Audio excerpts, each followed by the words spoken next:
बऱ्याच स्त्रियांना थकवा येणं, अशक्तपणा वाटणं, भूक मंदावणं, यासोबतच हेअरफॉल आणि डल स्किन हे प्रॉब्लेम्स होत असतात. आपण ते खूप दिवस इग्नोर करतो, कारण की त्याचं day to day routine obstruct होण्या इतपत त्रास आपल्याला होत नसतो.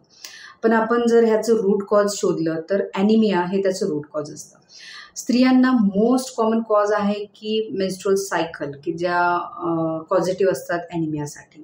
तर मेनार्की टू मेनोपॉज जर टाईमलाईन पाहिली आपण, तर ईच अँड एव्हरी मंथमध्ये जेव्हा पिरियड्स येत असतात किंवा दर 2 ते 3 महिन्यांनी पिरियड येत असतात, तर एक्सेसिव्ह फ्लो होतो ब्लडचा, किंवा कधी-कधी एखाद्या महिन्यानंतर पिरियड आल्यानंतर एक 8 ते 10 दिवस ब्लड फ्लो होतच असतो. ह्या कारणांमुळे ॲनिमिया हा होण्याची शक्यता जास्त असते.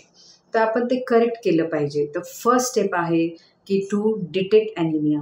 तर हिमोग्राम आणि आयर्न लेवल, की आपल्याला ॲनिमिया आहे आणि त्याची इंटेन्सिटी किती आहे, माइल्ड, मॉडरेट, सिव्हिअर असे त्याचे ग्रेडेशन्स असतात.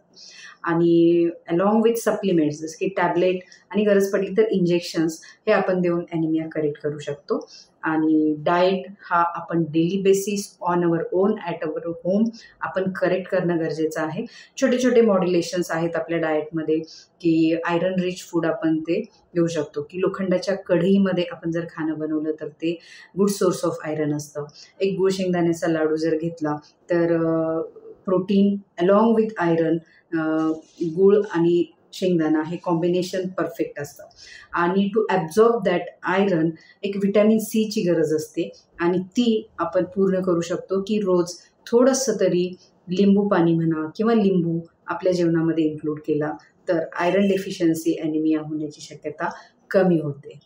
तर डिटेक्ट युअर आयरन आणि haemoglobin levels, correct with supplements if needed, आणि continue the diet at your home on regular basis. Thank you.